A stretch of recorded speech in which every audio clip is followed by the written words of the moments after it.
Célébrez chaque amélioration. C'est comme si vous montiez une montagne, vous ne pouvez pas être au bas de la montagne puis espérer en un pas monter la montagne. Chaque pas compte, chaque pas fait partie du journey, fait partie du chemin. Bonjour à tous, bienvenue sur NeuroGym en ligne. Avez-vous des peurs? Peur de l'inconnu, peur de qu'est-ce qui va arriver dans le futur, peur de est-ce que je vais être capable de retrouver ou refaire certaines activités? Est-ce qu'il y a des choses, est-ce qu'il y a je pourrais avoir un nouvel AVC? Est-ce que je vais avoir une crise de sclérose en plaques? Est-ce que je vais être capable de remarcher? Est-ce que je vais être capable de serrer mes enfants, mes petits-enfants? Ces peurs-là, sachez qu'elles sont vraiment normales, tout le monde a des peurs, tout le monde a des situations d'anxiété et quand on a vécu une situation où on a perdu des capacités, on a perdu certains aspects de notre santé, ces peurs-là, selon moi, sont encore plus présentes et encore plus dominantes dans nos pensées. Et c'est en quelque sorte un peu normal. Aujourd'hui, je fais une vidéo pour adresser ces peurs-là selon mon expérience à moi. Puis je fais la vidéo pour répondre à une demande de quelqu'un qui nous regarde.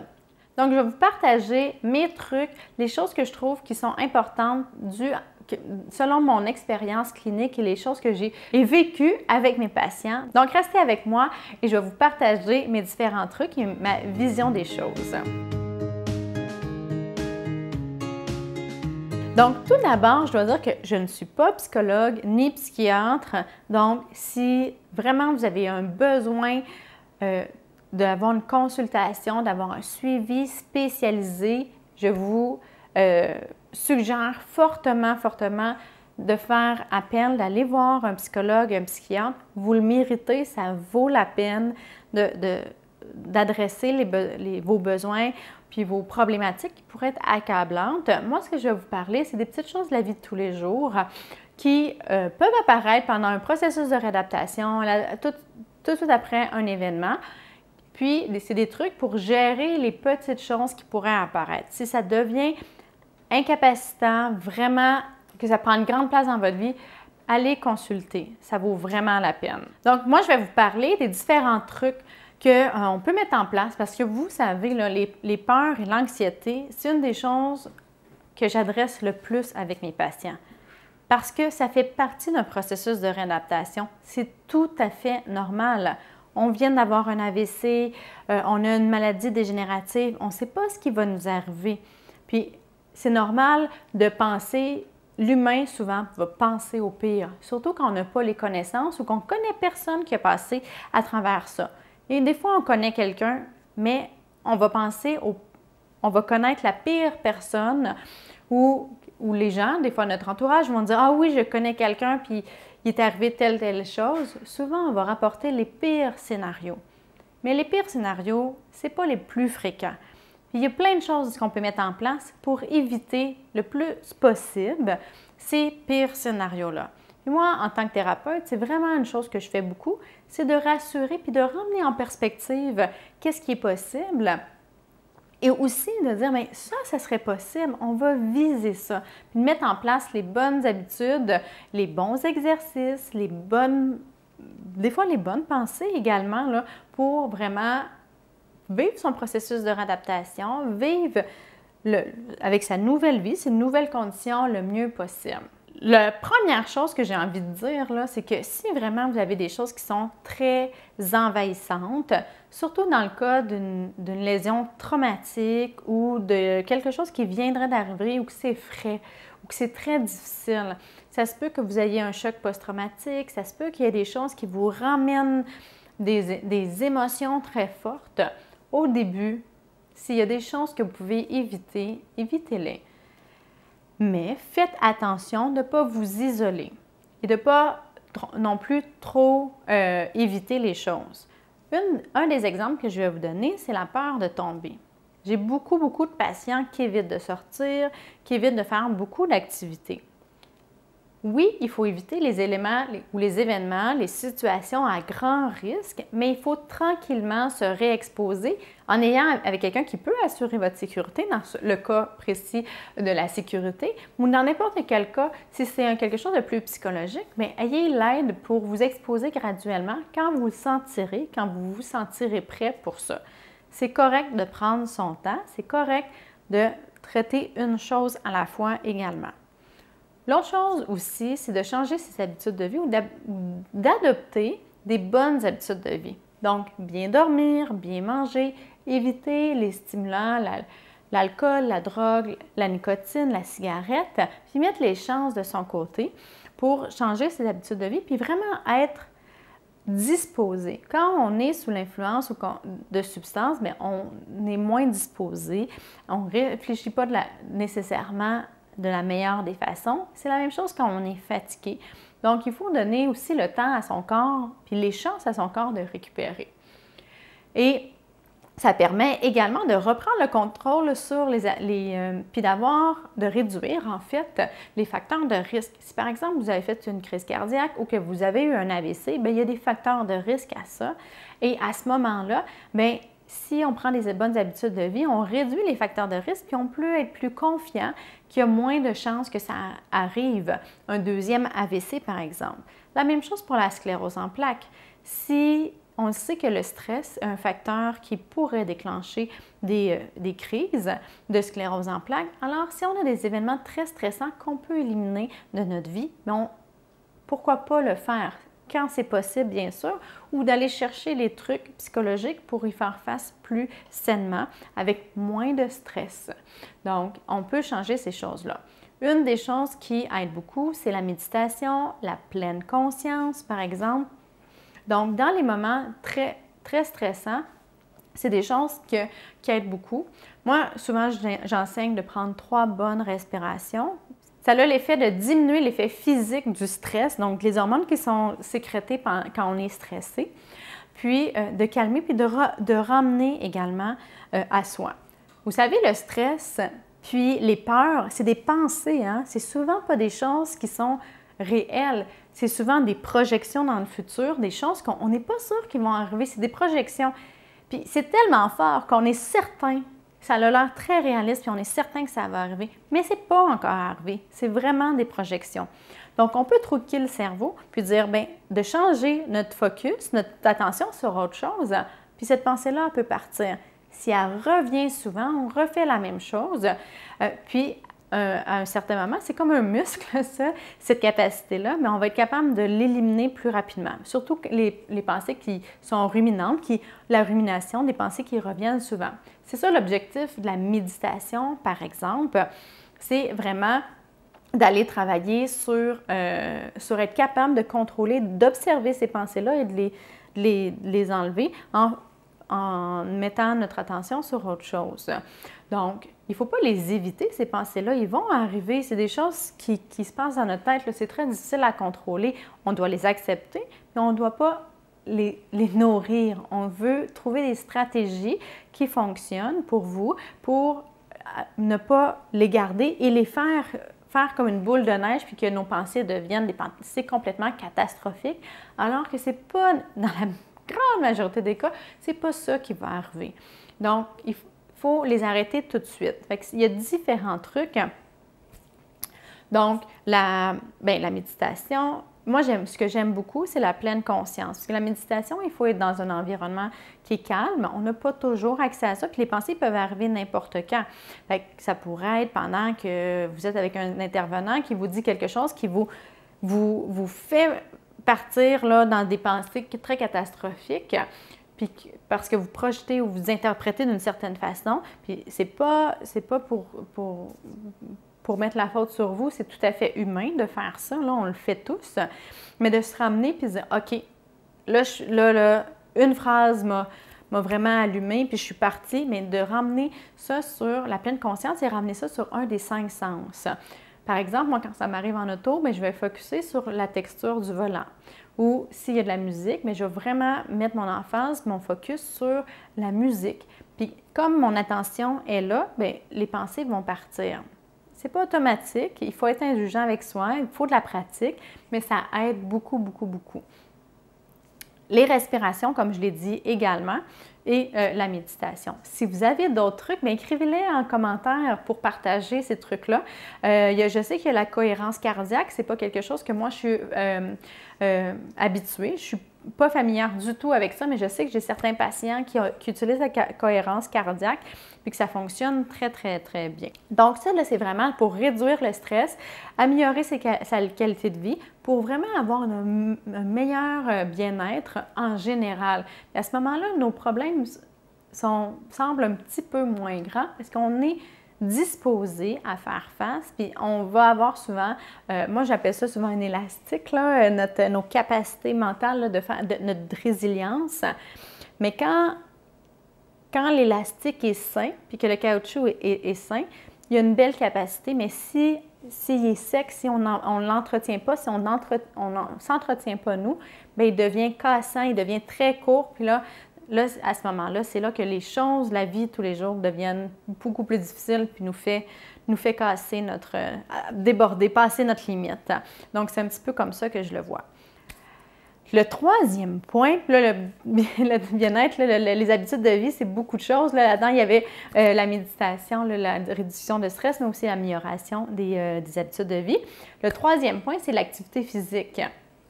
Premièrement, ça me rejoint le deuxième point. C'est vraiment quelque chose qui est bon comme habitude de vie pour plein de choses. J'en parle beaucoup sur le site, sur notre site web. J'ai fait un blog à ce sujet-là. J'en parle beaucoup dans les vidéos parce que c'est très important pour plein de choses. C'est important pour tout le monde, mais c'est encore plus important ou d'autant plus important quand on a eu une condition. Puis si on veut prévenir qu'il arrive quelque chose d'autre. Sachez qu'un des prédicteurs de pronostic là, qui va dire si qui influence le pronostic suite à plupart des incidents, là, comme un AVC ou même lésion médulaire, c'est la condition physique pré-événement. Donc, plus on est en forme, plus on est au niveau moteur, on est bon, efficient, mieux notre réadaptation va se passer, plus vite on va apprendre, plus vite on a déjà les capacités physiques, on a déjà la condition physique, la santé cardiovasculaire, cardio-respiratoire, donc c'est beaucoup plus facile par la suite. Puis la réadaptation, ça devient un processus qui est plus facile et plus agréable également. Donc moi, mes patients qui n'étaient pas sportifs avant, qui avaient des habitudes de vie plus sédentaires ou des moins bonnes habitudes de vie, c'est plus difficile de changer ça. Fait que si c'est une de vos craintes qu'il arrive quelque chose, de vieillir moins bien, vous pouvez déjà mettre ça en place. C'est des petits efforts à mettre, mais qui réellement vont vraiment faire la différence plus tard. Puis, il n'y a pas juste ça. L'activité physique, c'est bon pour l'estime de soi. C'est bon aussi pour la vie de tous les jours. Vos tâches de la vie quotidienne, en ce moment, si vous êtes en processus de réadaptation, peut-être que c'est difficile, puis que ça vous demande beaucoup d'énergie, que vous vous couchez tôt, puis que vous dormez beaucoup, vous faites des siestes même parce que c'est très difficile. Mais si vous vous entraînez, si vous avez une bonne capacité cardio-respiratoire, ces choses-là vont devenir plus faciles. Si vous avez une meilleure force, puis en s'entraînant, on développe aussi le contrôle moteur. Donc, tout ça, là, ça vous donne une puissance, ça vous donne un contrôle sur qu'est-ce que vous êtes capable de faire. Dans la littérature, on parle beaucoup de self-empowerment. Donc, c'est le sentiment d'efficacité personnelle, d'être capable d'être en contrôle. Mais l'activité physique, ça vous donne ça. Parce qu'en plus de vous donner des capacités physiques, une bonne condition physique, ça vous prouve ce que vous êtes capable de faire. Parce qu'une des choses qui crée les peurs et l'anxiété, c'est qu'on ne sait pas ce qu'on va pouvoir faire avec nos nouvelles capacités. Puis la façon de savoir, c'est de le tester. Et de la façon d'améliorer ou d'augmenter ses chances d'avoir un meilleur pronostic, bien, c'est de s'entraîner.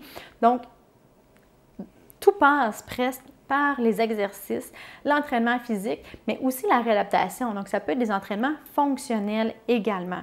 Donc, NeuroGym en ligne existe pour cette raison, pour vous donner des outils, des exemples d'exercices, des idées d'exercices, des trucs et conseils pour que vous puissiez prendre en charge votre réadaptation puis vos améliorations. Mais l'activité physique, c'est vraiment très important et ça tout au long de votre vie. Certains ont entendu parler d'un certain plateau ou de certaines choses qu'on va atteindre, par exemple.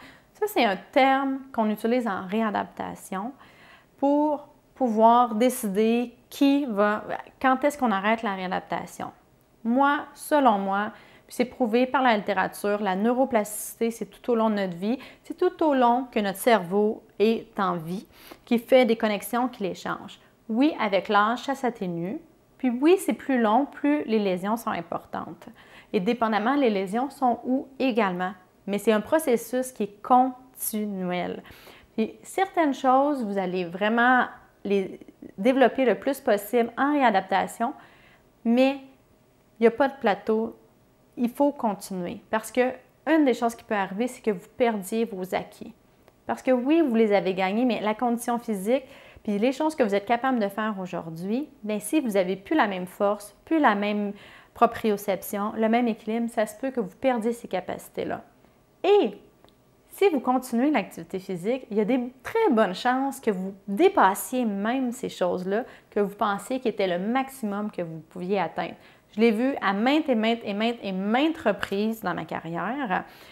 Plein de choses. Des fois, ça prend beaucoup plus de temps qu'on pense. C'est pas grave, mais c'est possible. Puis il y a des gens qui ont réussi à faire des choses qui étaient selon les textbooks, selon ce qu'on apprend, qui n'était pas possible. Parce que ce n'était pas quelque chose nécessairement que les gens avaient eu le temps de développer. Donc, continuez, puis ça a plein d'effets, comme je l'ai dit, sur l'estime de soi, sur la santé en général. Donc, l'activité physique, ça vaut la peine. Puis, soyez, mon dernier point, c'est dans tout ça, là, soyez indulgents avec vous. C'est vraiment, je pense que c'est l'aspect qui est un des plus importants. Parce que malgré tout ce que vous allez faire, il faut que vous restiez discipliné, je dirais, mais aussi indulgent. Il faut que ça soit un processus qui soit agréable pour vous puis que vous ne tapiez pas trop sur la tête. Premièrement, vous avez le droit d'être triste, vous avez le droit d'être anxieux, vous avez le droit d'avoir des peurs, c'est normal. Donc, vous avez des trucs, vous pouvez tester les trucs, ça se peut qu'ils ne fonctionnent pas dès le départ, puis éventuellement, ça va s'atténuer. Laissez-vous le temps également, mais tout ça, c'est normal. N'importe qui passe par ces choses-là, par des événements qui sont traumatiques, qui sont vraiment, qui changent votre vie, c'est normal d'avoir ces peurs-là. Mais allez chercher les bonnes ressources, puis donnez-vous du temps. Puis ça se peut qu'il y ait des rechutes, ça se peut qu'il y ait des journées que vous n'alliez pas bien, c'est correct. Mettez les outils en place, mettez vos trucs que vous avez en place, puis ça va bien aller. Mais soyez aussi indulgents dans votre adaptation. Malheureusement, les choses prennent du temps. La neuroplasticité, ça prend du temps. Puis, on ne sait pas toujours où ça va mener. On ne peut pas le savoir d'avance. Fait un exercice à la fois, une chose à la fois et un progrès à la fois. Vous n'avez même pas idée, mais peut-être qu'il y en a qui ont une idée, là, à quel point faire un mouvement simple comme lever le bras, c'est complexe. Il y a beaucoup de muscles qui doivent travailler en synergie, qui doivent être coordonnés, donner la bonne force, le bon angle, la bonne vitesse. Si vous avez en plus la spasticité qui va contrer ça, c'est hyper complexe. Ça a l'air facile quand on n'a pas d'atteinte, mais quand on a une atteinte, c'est vraiment pas si facile que ça. Fait que chaque amélioration compte, c'est vraiment important. Et également, moi, ce que j'aime bien dire, fait que célébrer chaque amélioration. C'est comme si vous montiez une montagne, vous ne pouvez pas être au bas de la montagne puis espérer en un pas monter la montagne. Chaque pas compte, chaque pas fait partie du journey, fait partie du chemin. Donc, voilà, ça c'est la chose. Puis si vous êtes indulgent avec vous, vous allez voir que ce parcours-là va être beaucoup plus agréable, ça va enlever un poids de vos épaules. Célébrez chaque petite étape, chaque amélioration. Ça va être un processus beaucoup plus joyeux, beaucoup plus agréable. Puis vous allez avoir une lunette un petit peu plus rose que plus défaitiste. Et pendant ce temps-là, mais aussi, les choses dans votre vie vont s'adapter autour de vous. Puis, vous allez retrouver les choses que vous aimez aussi. Puis, vous allez avoir un bon moral. Vous allez retrouver les choses que vous aimez, les gens, vos activités, votre famille, vos loisirs, votre travail parfois. Puis, vous allez avoir une meilleure attitude. C'est très important, ça, par rapport à ça. Puis, si vous avez de la difficulté, là, mais faites appel à un professionnel. On est là pour ça. Moi, c'est ce que je fais de toutes mes journées. C'est ce que je fais, c'est que j'accompagne ces gens-là dans le processus puis j'essaie de leur voir leur potentiel, puis de faire découvrir qu'est-ce qu'ils sont capables, puis de le faire dans la joie pour que ça soit un processus qui est agréable. Donc, voilà. Donc, c'est ce que je voulais dire sur le stress et l'anxiété. Donc, sachez que c'est normal. Il y a des trucs, il y a des solutions, puis il y a des gens qui sont là pour vous aider, des gens de votre entourage également. Donc, vous pouvez en discuter avec vous, puis il y a des professionnels également. Donc, j'aimerais ça que vous m'écriviez bien, vos trucs à vous, qu'est-ce que vous faites, qu'est-ce qui vous aide le plus dans les moments peut-être de down un petit peu, là, ou de découragement, ou dans votre processus, qu'est-ce qui vous a plus aidé. Donc, sur ce, bien, je vous souhaite la meilleure des chances, la meilleure récupération et le plus grand des bonheurs dans votre vie. Merci de faire partie de notre belle communauté, de nous suivre. J'espère que les vidéos vous aident, puis que Francine, moi, Rana, on vous fait rire. C'est l'objectif. Puis qu'on fait partie de votre petit bout de chemin de réadaptation. C'est vraiment un grand plaisir là, de faire partie de ça avec vous, puis d'avoir vos commentaires, vraiment, ça fait vraiment chaud au cœur. Donc, sachez qu'on va être encore là. Je vous souhaite une merveilleuse année 2023, un super beau temps des fêtes, c'est la dernière vidéo de l'année. Donc, on se retrouve en 2023 avec des nouveaux objectifs, plein de nouveaux exercices et plein de nouvelles choses. Donc, sur ce, je vous dis un grand merci. Je vous envoie plein d'amour. Puis à bientôt l'an prochain en fait. Bye!